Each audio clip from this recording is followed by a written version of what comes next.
Welcome. Today is April 30th, 2019, and this is the NHERI SimCenter's Advances in Computational Modeling and Simulation webinar.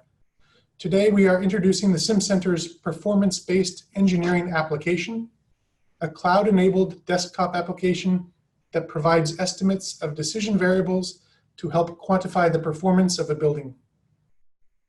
Today's introduction will focus on the seismic hazard capabilities of this application. And this webinar is coordinated by the Natural Hazards Engineering Research Infrastructure's Computational Modeling and Simulation Center, also known as the NHERI SimCenter. This webinar is supported by the National Science Foundation under awards 1612843 and 1520817.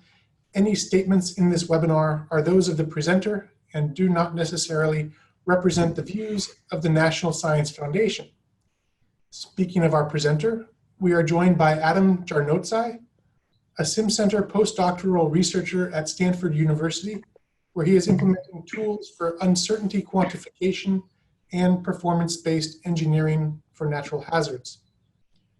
His research is in probabilistic seismic hazard and seismic performance assessment, seismic design, and numerical modeling of buckling restrained braced frames, and quantification of model uncertainty in earthquake engineering. The title of his presentation is Earthquake Damage and Loss Assessment with SimCenter's PBE Application. Adam, thank you for joining us, and I'll hand this over to you now. Thank you, Matt. Hello, everyone. Thank you very much for joining me for this 1-hour webinar. I will try to speak around 40 minutes, 45 minutes, and I will leave about 15 minutes for questions. So please save your questions for the end and make sure you send them to the moderator and he will relay them to me. That's an interesting start. Oh, that was the very end of the presentation. Nice. Okay, so let me start again here. So, you already heard this disclaimer. I am not going to read that again, and let me jump immediately to the outline. I will start with an overview of the SimCenter because I think my experience is that there's quite a bit of confusion about what the SimCenter is and what do we do. So I would like to spend a couple minutes on explaining that to you, and then I will introduce the PBE application. And we will follow that with a hands-on demo. That will be the majority of the webinar. And as I mentioned before, we will end with some questions and hopefully some answers. So what is the SimCenter? The SimCenter is one of the NHERI facilities supported by NSF. You can see the NHERI facilities on this slide. There are quite a few of them. And my experience is that the SimCenter is often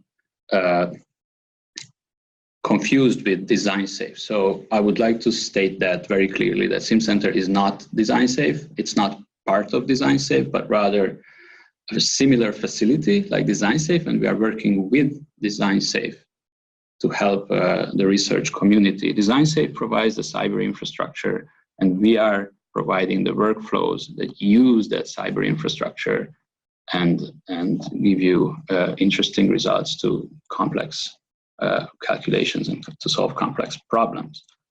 So our mission, and you will see these 2-line or 3-line statements at the top of the following slides that might be difficult to comprehend, so I will try to unpack them. So our mission is to transform the nation's ability to understand and mitigate adverse effects of natural hazards on the built environment through computational simulations. So what that really means is that, as I mentioned before, we are working with the design safe cyber infrastructure, and we are developing an application framework. I will talk about that in a second.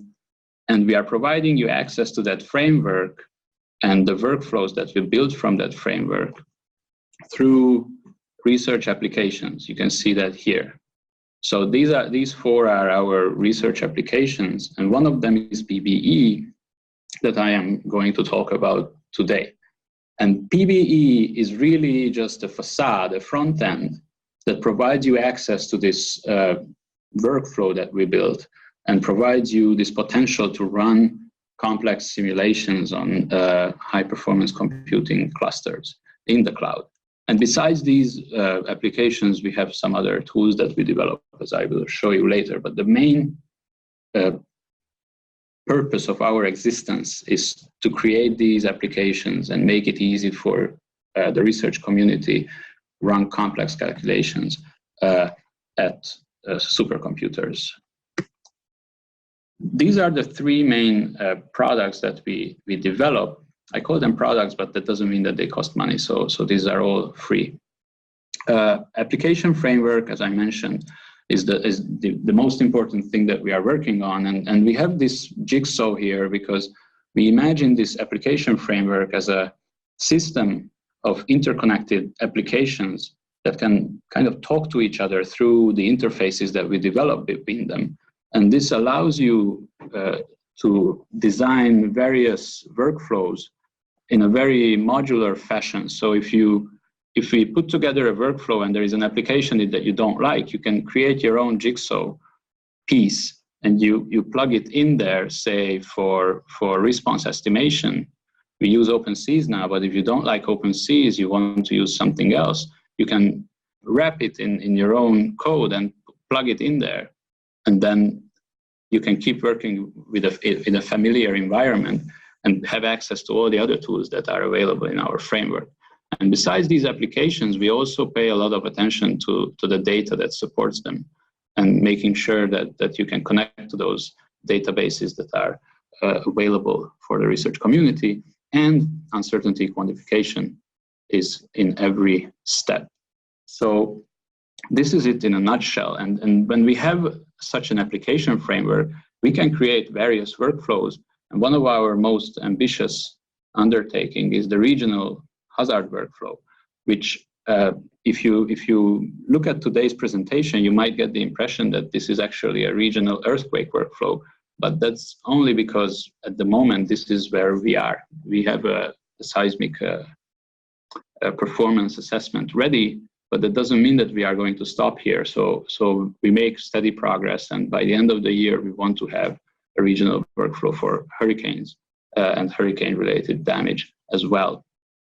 So as you can see, this is color-coded on the right side so that you can see which puzzle piece goes to which step of the workflow. You can see that using that puzzle, we can put together this workflow pretty nicely.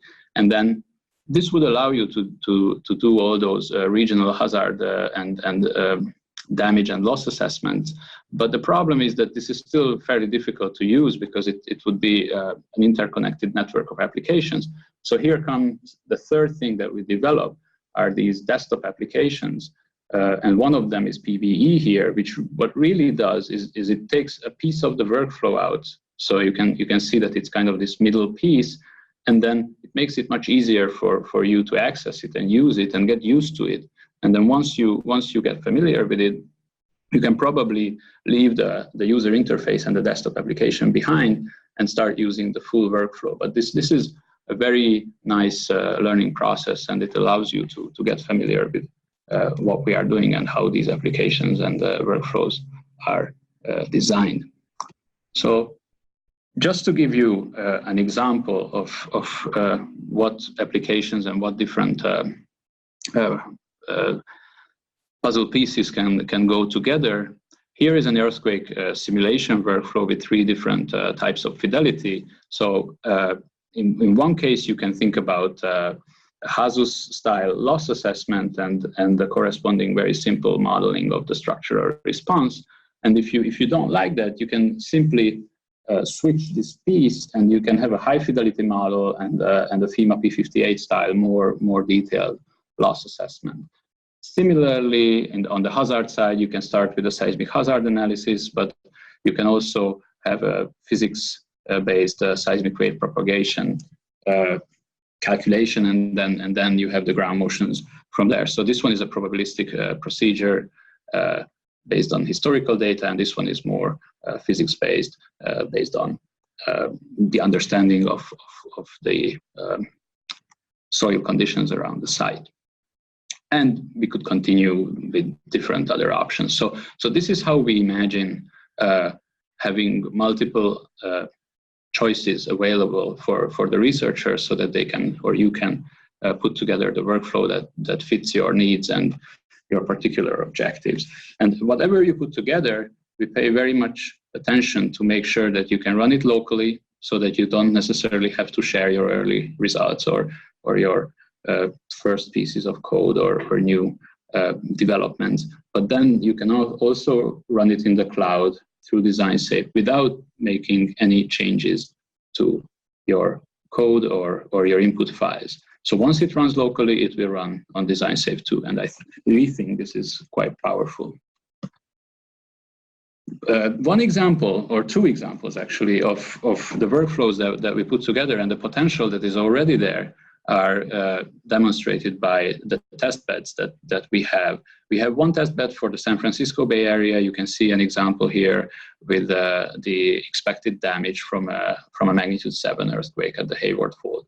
And we also have another test bed that we put together last November after the earthquake in Alaska, just to show that this approach and having these tools available to you would allow rapid assessment of the damage and the losses after such an event. And both of these were significantly less amount of man-hours to put together than if we had to start from scratch. So if you are interested in earthquake losses in the United States, it's usually quite easy to get the data that is required. I mean, building information, for example, and then you can do a similar kind of assessment within a reasonable amount of time. After the workflows, let's see a little bit about the applications, the other applications besides PBE. So PBE is here. We build research and educational applications as well. So I already talked about the research applications that are basically parts of this larger regional workflow, and then we put a facade in front of that calculation backend so that you can access it easily. We have the EEUQ, which was presented last week by Frank McKenna. CWE is more about wind-related calculations, and UQFAM is an application that focuses on uncertainty quantification for finite element modeling. And besides these, so these are for research, and we have 4 applications that are more focused on education. So these are usually simpler applications. They don't use the regional workflow, but they use tools that we identified as interesting or important for students, and we allow them to access those tools and to run some interesting calculations and interesting problems for educational purposes. You can see these applications and you can read more about them at our website. This is a screenshot of our website. You can see the research tools under research tools, and you can see the educational applications under learning tools. So finally, this is the final slide about what the SimCenter is, and I believe this is very important. So our main goal or main objective is to build a community or help building a community around research in natural hazards. And we do this by helping people to share their work and share their results and methods. And this makes everybody work together towards the same goal. That's how we would like to see it. So it's very important to understand that SimCenter very rarely develops applications or tools for a particular purpose. There are exceptions, and I will show some today. But mostly, we are searching in the community and trying to identify the tools that are already available. And we just package them, make a jigsaw piece, and then make it available to others so that you all can use the tools that others have already made. And this avoids developing the same thing twice or 3 times as it happened already in the past few decades. So that's enough about SimCenter. And then now let's see a couple of slides about the PBE application. So you might remember this figure. I've shown it just a few slides ago. We have this application framework that we build, and now using that framework, we put together a regional hazard workflow, as you can see here. And then one of the desktop applications that access part of that workflow is the PBE application.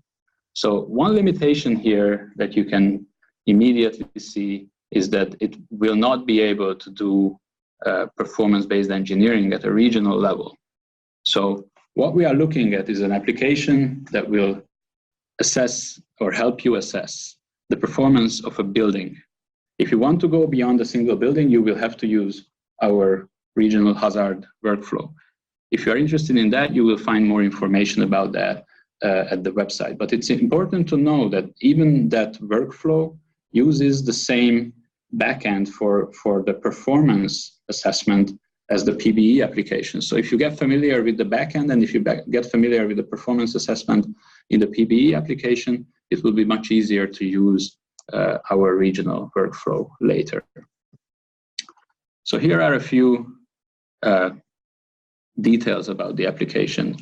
As I mentioned, it's mainly a front end. So it has this front end part, which is really a desktop application. It runs on 3 different platforms. It runs on Macintosh, it runs on Unix and on Windows platforms.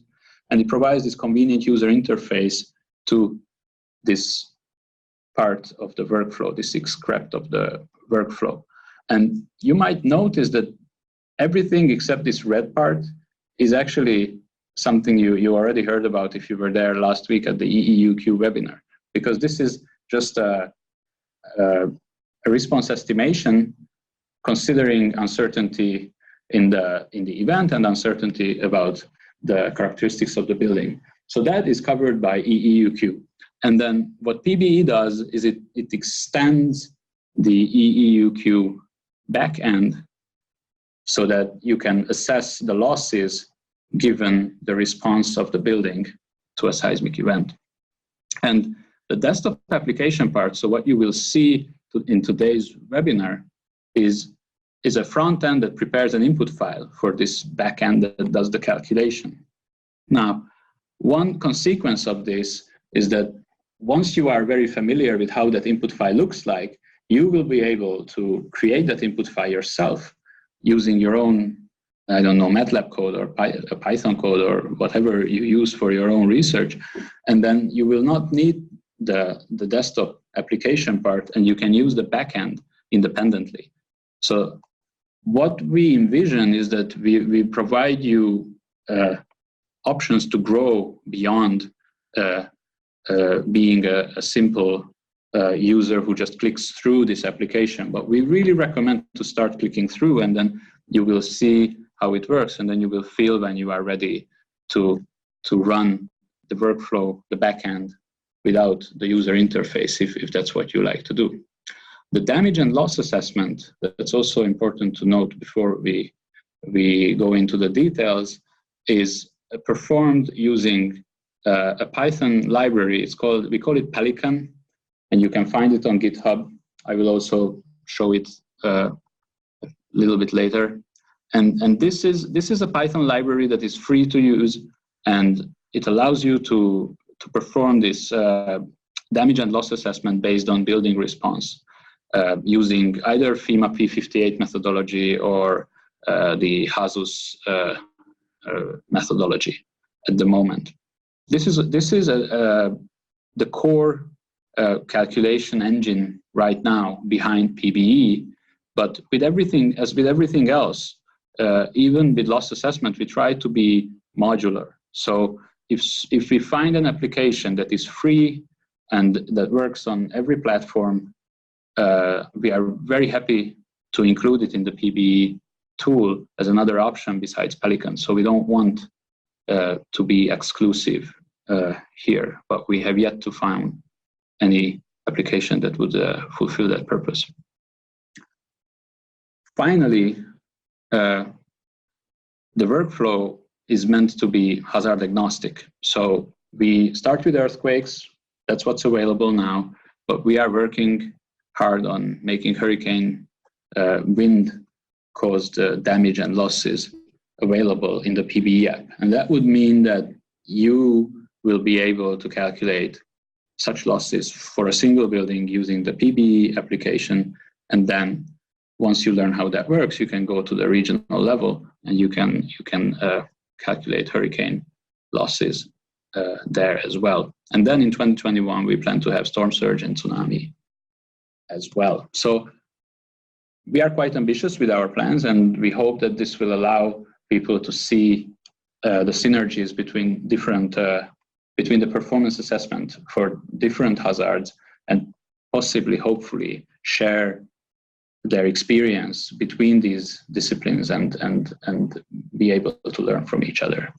Now, I will have a slide that shows something that Frank showed last week for the EEUQ. So as you can see, all of these options are available in EEUQ for the different puzzle pieces in the workflow. So you have different ways to model the structure, many different options to model the seismic event. We have OpenSeas for finite element modeling, and we use Dakota for uncertainty quantification. And then EEUQ provides EDP values in the end. And what we do with the PBE tool is that we pick up from here, and then we use Pelican to calculate the decision variables that describe the damage, that describe the losses, and the damage measures that describe the damage in the building. So one more thing before we start the demo, I really recommend you to read the manual, because it will help you install the environment that is required to run the application. It's not very challenging, but if you don't read the manual, I think you will have a hard time.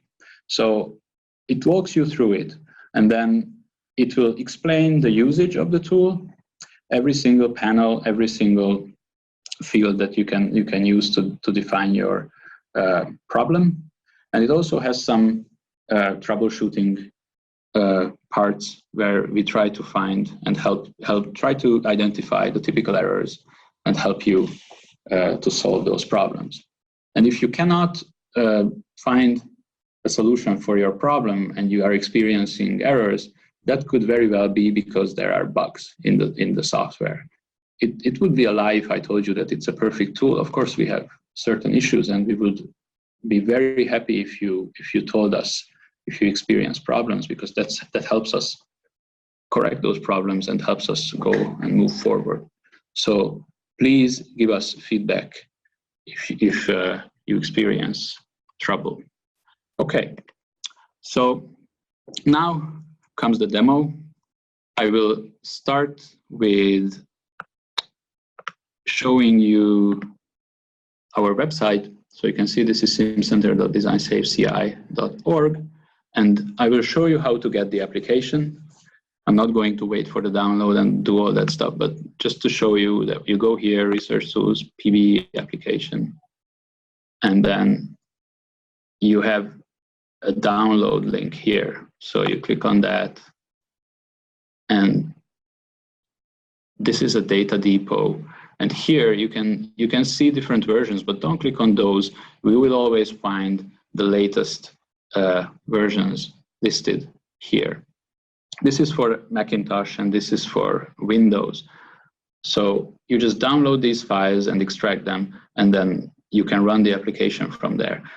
You will also find the documentation here. There's another link outside to that. So I really recommend you to download that and follow what it suggests. Let me show you what you get when you download the documentation. So this is how it looks like, and it starts with these installation instructions.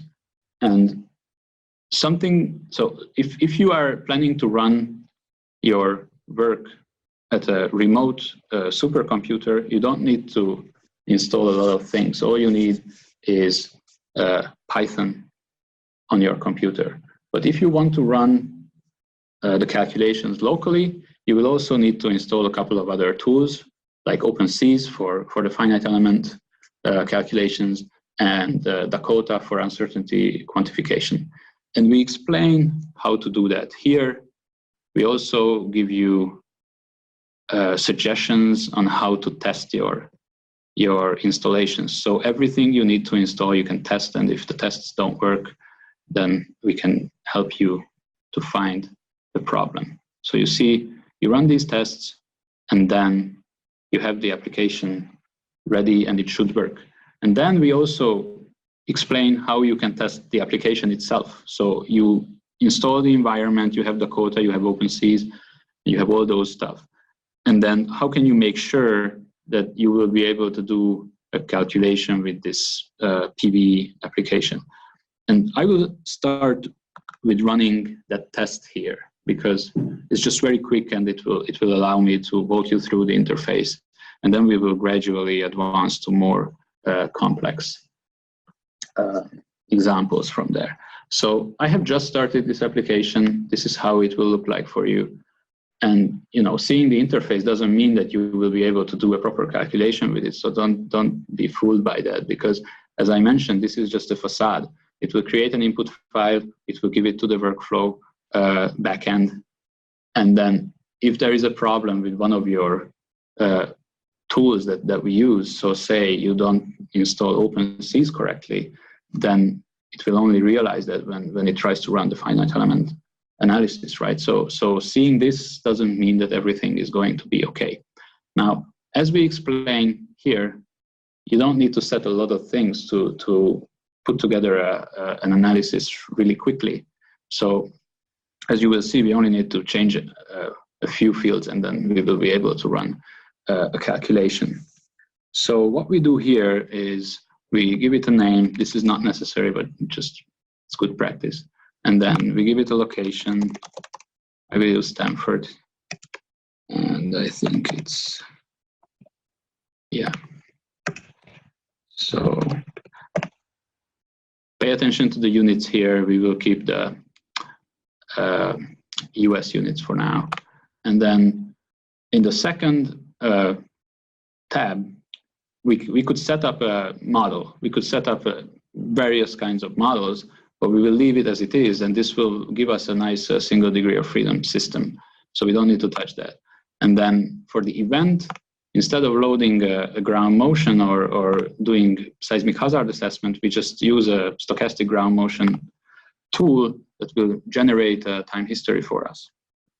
Frank also explained this last week. So I'm using the same example that he used then, where I say that it's a 6.5 magnitude event, 20 kilometers from the site, and the VS30, so the soil stiffness, is going to be a random parameter in our calculation.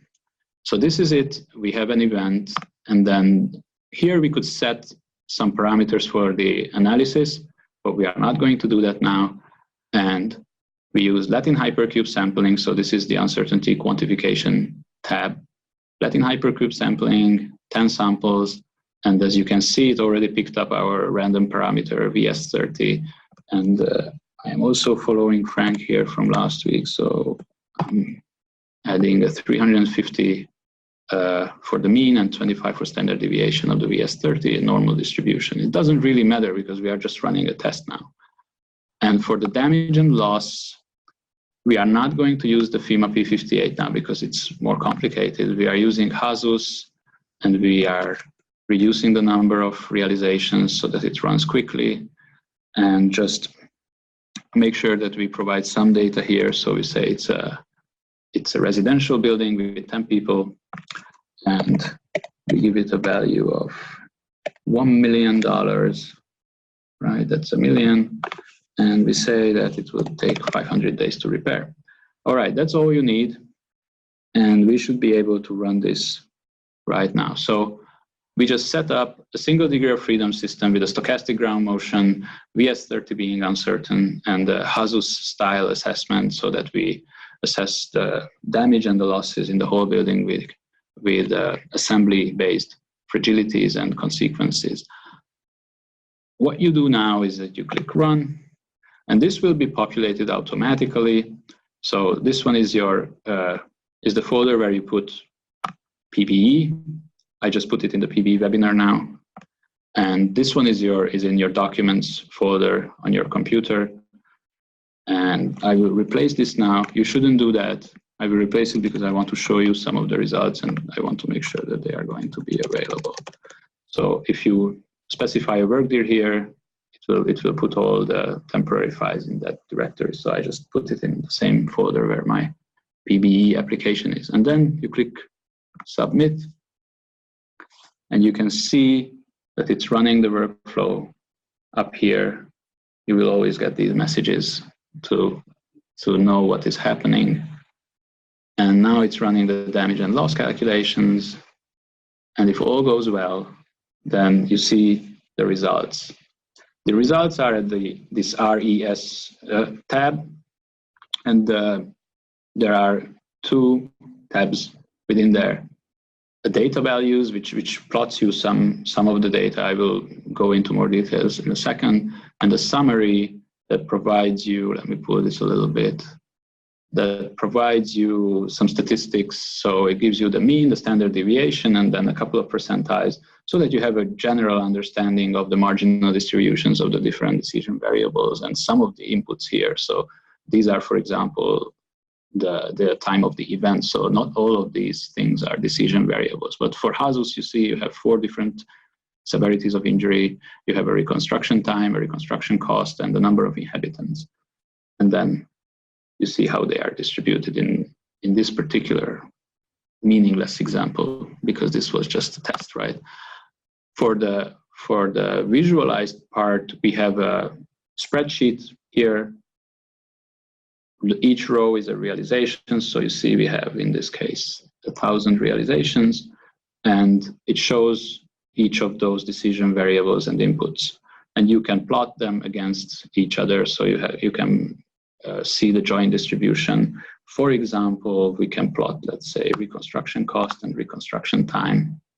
Just to give you an example, there is this really neat way you can control what you plot by changing, by clicking on a column with the left or the right mouse button. So if you click on the, let's say, injuries, if I click with the left, injuries are put on the y-axis. If I click with the right, the injuries are put on the x-axis. So you can always plot two things against each other by clicking with either mouse button on them. Now, another thing you can do is you can click on the same column with the 2 mouse buttons, and then depending on which one was the last. So if you click with the right mouse button, the last, then you get a cumulative density function. If you click with the left, then you get a probability density function. So this one gives you, a general idea of the marginal distribution of this particular decision variable. All right. So this was interesting to see that the application actually works. But now let's put something together that is more meaningful. So we go back to the beginning and we say that this is going to be a 3-story building. So here we add 2 more stories. This is important for the loss assessment engine so that it knows how many stories it needs to look at. And then we go to the simulation and increase the number of floors to 3. And as you can see, this is updated. So now we have a multi-degree of freedom system. And we don't want to simulate a 3-dimensional response. So we will increase the stiffness in this direction quite a bit. And we will add the hardening ratio of 1.0. So that means it's elastic regardless of what the yield strength is. And I will update this with a couple of meaningful parameters just to get some response that is interesting in the end. The story stiffness and the yield strength, and that's the last thing I need to change, I believe. Then you can see that if you change these values, it will update all of the stories. So of course you could go and change it story by story. I just want to be quick this time. But if you do that, you can save your work. So it's not like you make a 20-story building and you do all these changes, and then the moment you close the application, you lose all that data. So whenever you feel like you already put a lot of inputs here and you would be sorry if they were lost, you just save what you did in a file and you will be able to load all those later. Oh, and I use 5% damping. Okay, so this should be it. So we have a 3-story building. It's a shear column. So it's not a really complicated thing, but it will be a good representation of, say, a shear wall structure.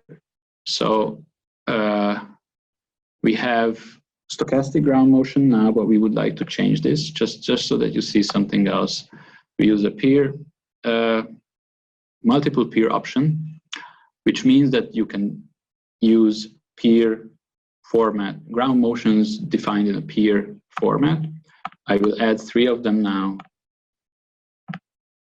And I prepared these earlier, so you go to,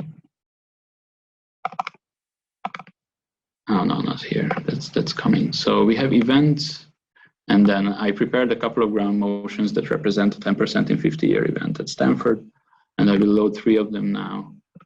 And as you can see, this can be quite cumbersome if you want to load, say, 40 ground motions. So in the next example, I will show you how to do this quicker if you have a large number of ground motions. But for these 3, I think it's doable. So this just shows you how it works when you load the ground motions one by one. So we have 3 of them, and then I will specify the scale factors here, again by hand, but we have a way to do this automatically, as you will see in the next example. And yep, and we need to give some names to them. Usually I just use their IDs, so 68, 126, and 143. Okay, so we have 3 ground motions, and we want to run just regular OpenSeas analysis, but we don't need 10 samples, 3 samples is enough. This will make it a bit faster. And we no longer use the stochastic ground motion option, so we can remove this random variable. Okay, when it comes to the damage and loss, now we can say that we want to add some uncertainty here. Let me go into the details now for every step, for every field here. So for HASUS, we have we give you the option to add uncertainty to the engineering demand parameters that come from a finite element analysis. One thing that you need to know about this HASUS option is that this assumes that you have engineering demand parameters available from an analysis, and it uses the fragility and the loss curves from HASUS. It does not use the curves that associate intensity measures with damage and losses. So it doesn't use the vulnerability functions, it uses the fragility functions. This is, I think, an important distinction. So it allows you to do a more sophisticated finite element analysis and still use the assembly-based fragility options in HASUS. Now, given that we are only using 3 ground motions, I think the 0.2 is still quite bold here for uncertainty, but anyway, we just put some values here. These are added to the logarithmic standard deviation of the engineering demand parameters, so it adds uncertainty to the results. We will simulate 1,000 realizations. Here you could choose between different types of decision variables. If you don't want to, if you are not interested in injuries, for example, you could turn it off, and then that will make the calculations a little faster. Then we choose an occupancy type. It could be any of the ones that are available in HASUS, and to make it easier for you, because probably you don't know by heart what this is, you can see a tooltip here. So you can choose the one that fits your particular building. And then now we will put more people because it's a 3-story building. Let's say that it's an office building. And this one, the building response part, describes your model, your building model and its response. And here we have the detection limits, which means you can specify certain limits. In this case, this is 15% drift, beyond which you don't trust your model. And this will be taken into account when we fit distribution to the engineering demand parameters. So even if your model produces a 20% drift, we will say that it is beyond 15%, so we don't really know what the actual drift is. And we fit a censored log normal distribution in the end. You could do that for floor acceleration, but I just happen to trust this model very much for floor acceleration, so I don't put anything here. And then damage and loss, I think replacement cost and replacement time are pretty self-explanatory. This is in dollars and this is in days. And then for the design information, this is again closely related to how HASUS works. So you can choose a structure type. Again, you have the tooltips which help you. So we will say, whatever, we will say that this is a short steel frame. And then you can choose a design level, which will describe when it was built, and that kind of correlates with the strength and the capacity of the building. So we will say, I don't know, moderate code, or let's say low code. And here, this allows you to override the default fragility functions. So HASUS provides some fragilities, as I mentioned, but if you have your own, you can format them according to the JSON formatting that we defined for the HASUS, and I am very happy to discuss that. If you are interested in such things, it's not difficult. And then you can provide that here and override the HASUS ones and make sure that the calculations are performed according to your fragilities. This is also interesting if you have a particular type of occupancy or structure that is not included in HASUS and you want to do some calculations for that. Okay, so now we can run the calculation. Again, we can see that the simulation is running, the damage and loss calculations are running, and hopefully we see the results. There you go. So now we have results for a 3-story structure. Reconstruction cost is usually more interesting. And you can see, again, the cumulative distribution function, or the PDF. You can plot reconstruction time versus cost. So you can have a general understanding of the data. And again, the summary results are available. Now let me move on to one more example, and that will be the last one, where we are not using this MDOF, but we are using a finite element model that was previously assembled by me, and it could be something that is assembled by you. Many of you probably use OpenSeas already, and you have your own models that might be much more sophisticated than an MDOF. And for this case, I will use a BRB, so a buckling restraint braced frame that I developed earlier, and I will show you how this exactly works. So just really quickly. So I have, this is the file that I loaded here. So you see, this is the BRB FTCL file. And this code, as you can see, it references other TCL files, and it doesn't do much. It builds the model. It doesn't do the analysis. So this is a model file. If you went into the model builder, I will open the model builder for you just to see that this is a pretty complex model that is a good example of, I will just scroll into it just so that you see that there's a lot of things going on here.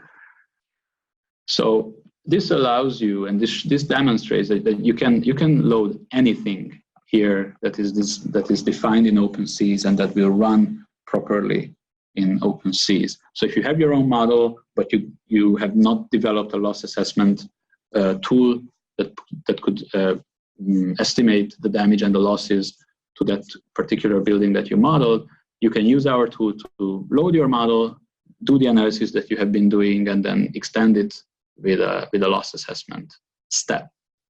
One thing that you need to specify, and I think Frank also talked about this last week, is the column line. So this is a 3-story BRBF, so we have 4 points here because we need everything from the ground all the way to the top of the building. And because now we are going to use FEMA P58, we have to go here and specify a plan area. And I'm sorry, but I'm from Europe, so we are going to use standard units now. So we are using meters. This means it's 500 square meter. That's the plan area. And it's still a 3-story building. And although this was designed for Istanbul, we will put it in Stanford for now. We use the same 3 ground motions. I'm not going to change that. But for the analysis, these settings will make it very hard for the model to converge. So this again shows you something that I think is very nice. We can override those. So if you have your own dynamic analysis routine, and again, let me show you what that means. So I'm having a function. This is what I loaded, this tickle file. And I take the number of points and the DT value from the PBE backend. And I define the function to do the dynamic analysis here. It's an external function, but again, just to show you what that means, here is the function. So it's a fairly complex function that makes sure that we find convergence. Okay, so I loaded that will run in the background and override this one. For the uncertainty quantification, I use only 3 samples because these are more complex models and I don't want you to wait too long for them to run. And then for the damage and loss, we will go and use FEMA P58. Now, some of the general settings are familiar now that we talked about HASUS a little bit. So you see that there is uncertainty quantification, same things. You can choose between decision variables. You can choose the type of occupancy and specify the number of inhabitants. For the building response, besides the detection limits, you can specify a yield drift ratio. This is used for assessing the residual interstory drift. If you don't trust what comes from your model, you can estimate it based on the peak drifts. I don't know which one is better. It's your call. But if you want to do it, you can do it like this. You specify a yield drift ratio, and then we will make the estimation in Pelican. These are fairly straightforward. The irreparable residual drift, this is the limit beyond which you consider the building irreparable, even though it didn't collapse. This is quite important when it comes to losses. And then collapse limits are used to specify the limits in terms of interstory drift or floor acceleration that you consider collapse inducing. So if you have a peak interstory drift that is above 15%, then you consider the building collapsed. If you put a really high value here, you can turn off this feature, and then the building only collapses when you have no convergence in the analysis. Loss model dependencies allow you to specify many kinds of correlations between different parts of the stochastic loss model. This is for advanced users. I will not have time to go into the very details here, but what you can see just by looking at it, you can specify correlations between component quantities at different floors, different directions. As you can see, different performance groups. You can specify correlations between the fragilities of the components, between the reconstruction costs of the components or the reconstruction times, or between the cost and the time. So the same component, the reconstruction cost of the component and the reconstruction time of the component can be correlated. Injuries, or between different levels of injuries, and red tag probabilities, again, between different floors, directions, damage states, and so on. So this allows you to explore how those correlations influence the results and which correlations are important to consider, if they are important at all. And then finally, here we can choose the same kind of custom data sources. And we will actually do that for this example, because although I'm using the FEMA P58 fragilities, the ones that we ship with the tool are the ones that are provided in the FEMA P58 documentation, but many of those are missing some values. So what I did is that I defined I put some numbers to the undefined values so that we can actually calculate the losses properly, or at least we have a numerical value in the end.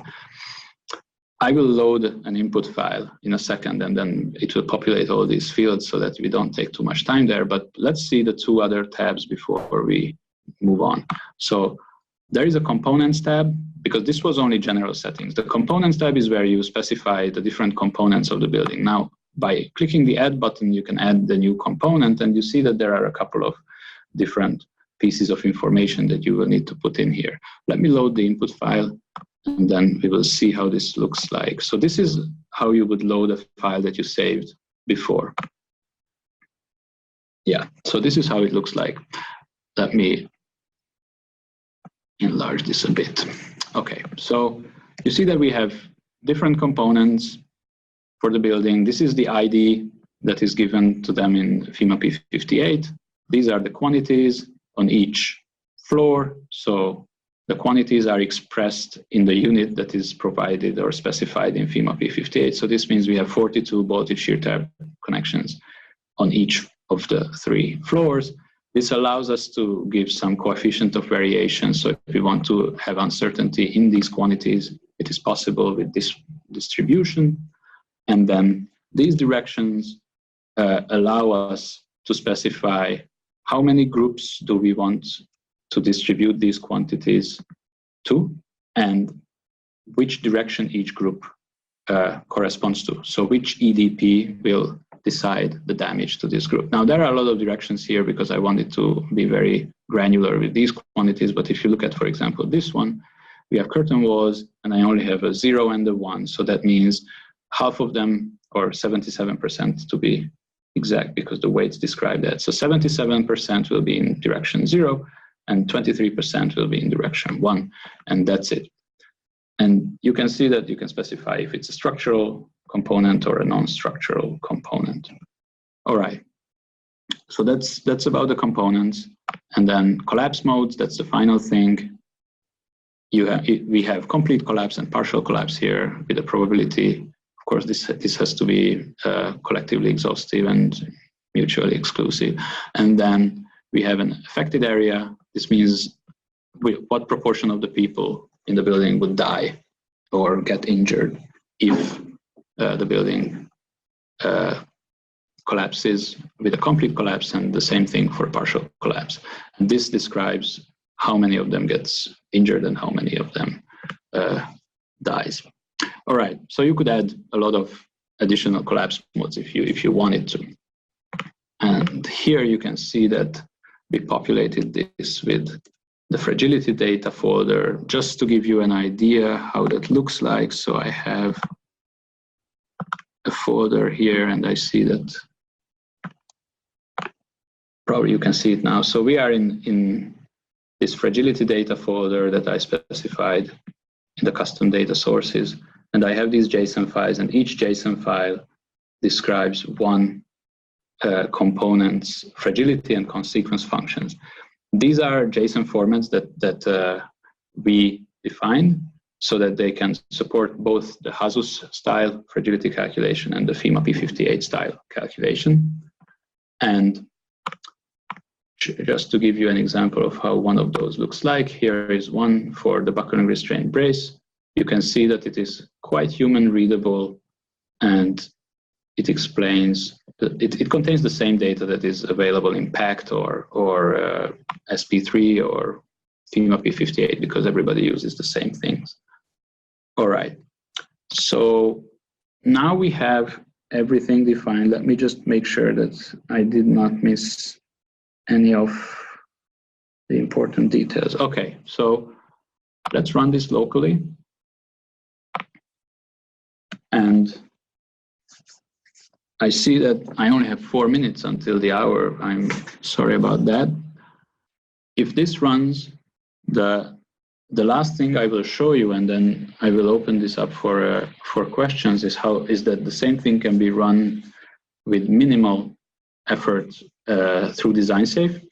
And what we will do is I will start a calculation using 20 ground motions, which would take too much time for the webinar, but it will run in the background while we are doing the questions and answers session. And then I will show you how to grab them at the very end from design safe and show the results there. So you see that it's still running the simulation. It's only 3 ground motions, but it takes more time to run such a nonlinear analysis for a real structure that is not just an MDOF stick model. In the meantime, to make good use of the time, I will also show you one thing. If you want to know more about the loss assessment part, you can go to GitHub. You see the address here. And in the NHERI SimCenter repo, you have a Pelican, which is what we use for loss assessment. And this can be connected to your existing workflow, even without using the PBE backend or any of our applications. It's a Python package that you can load in and run a loss assessment with it. And there is a documentation. If you click to the docs here, it will take you there. And you can read this and get a better understanding of how this Python package works. All right, let's see how we are doing. Yes, so the calculation finished. So you see that now we have results for a 3-story buckling restraint braced frame that was designed outside of the PBE application, and the model was created outside, but it ran properly for 3 ground motions. And again, we see the reconstruction cost. And I don't know, we can make this joint distribution quite nicely, right? So it's much more interesting than Hazus because it has more granularity when you run analysis with FIMA P58. Now, in the interest of time, I will only make one change here. I will load a directory. So you can see we have 3 ground motions. If you have all the ground motions in the same directory collected, so you see that here in the events, I have this 10 in 50, which includes 20 ground motions and the special file that contains the scale factors for the ground motions. So if you select that, you see that it's populated with the 20 motions automatically. All of these, you might feel that I don't give you every piece of detail. The reason is that everything is explained in the manual, or it should be. So if it isn't, then tell us, and then I will append the necessary parts, but everything should be explained in the manual. So how to load these ground motions and how that works. So now we have 20 ground motions. We set the samples to 20, and instead of waiting 10 minutes for that, what we will do, keeping everything the same, is that we will run it at design safe. For that, you need to log into design safe, which is quite easy once you have an account there. Yeah, and then you give it a name. I give it a name. This is PBE webinar. And you see that we will get 20 processes running. One node is enough because each node has multiple processors. So this will mean that 20 of them will run in parallel. And usually you don't need that much time. Try to be very careful setting this max runtime because that decides how much you have to wait before your job actually runs. So if you know that it will run in 10 minutes, then don't ask for more than 10 minutes. And you don't need to modify anything below this. So all you need to do is submit. And you should see up here that it's creating the package to send to design safe, which is basically the input file, and then submits it and runs in the background. So you don't need to wait for it in front of the computer. You can close it once this disappears and come back later and get the results from design safe at that point. You see, it's already there. The job started. This is independent from this point, from your computer. I don't know what this green thing is. That might be math. So I think I will stop here. Our job is running. If I click on get design safe, get from design safe, you can see that it's pending, which means it's in the queue. It's the PBE webinar. And once it's run, we will be able to retrieve it and see the results. Now with 20 ground motions on a 3-story buckle and restraint braced frame. Okay, so I stop here. I'm sorry about running a bit over the hour. If you can stay here and if you are interested and want to ask questions, then please send them to Matt, and then I think he will relay them to me. Yeah, thank you, Adam. Thank you very much. So if you have a question, you can send it in the chat window to the moderator, but we already have several questions lined up, and so I may encourage us to move to the Slack channel dedicated to the PBE application, and the Slack workspace, which is hosted by DesignSafe. If you have a DesignSafe account, you should have already access to the Slack workspace.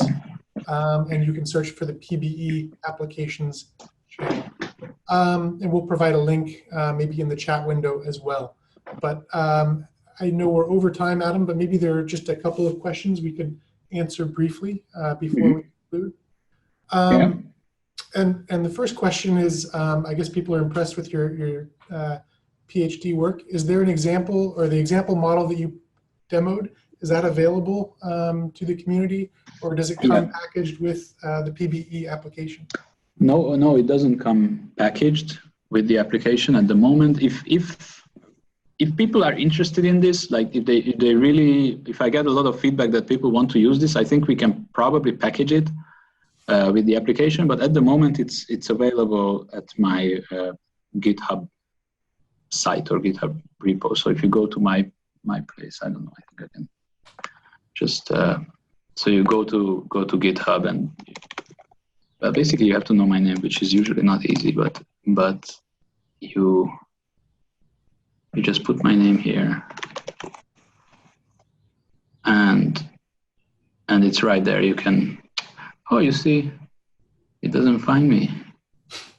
Anyway, so if it happens to find me at one point, which is strange that it doesn't do it now. Oh, click on users while it tells me. Oh, got it. Okay, so that's me. And then you can see that among the repos, it's right here. Response simulation. And all the BRB models and everything is here. And I explain how to use it and everything. Okay, so if anyone is interested, they can find it here for the time being. And if I get a lot of interest, then I'm very happy to put it in the PBE tool and have it as an example there. Okay. Another question, do you have a similar application for bridges, or are you looking to develop one for bridges? Okay, so for bridges, if you want to assess the performance of a bridge, you can already have a bridge model loaded here. Now, the drifts are a bit challenging, but you can probably have the bottom of the pier and the top of the pier just to have a general idea about the bridge. What becomes really difficult is to come up with meaningful losses. And what you could do is, the HASUS technical manual already provides a method to assess losses for bridges. So you could use that method, define custom fragility functions, as I've shown here. So you just load a folder where you have those functions. You can do that, you know, if I switch to HASUS, you can load it here. Those should be ones that correspond to the bridge that you want to look at.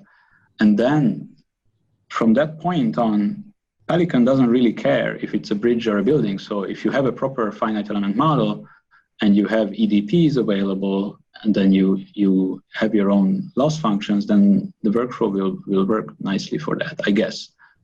But if you are interested in doing something like that, send me an email and then we can talk. I can help you. Okay.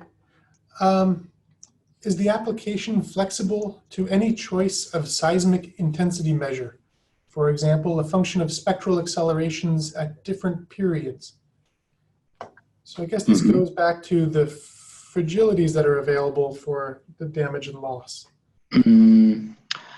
Okay, so I'm not sure, Matt. It depends, because if I'm not sure what the person is interested in. If you want to use seismic intensity measures as the inputs for fragilities, then you need to do kind of a hack by making the intensity measures EDPs, and then those EDPs can be fed to Pelican, and then it will do, it will basically use fragility curves as if they were vulnerability functions. So that is possible.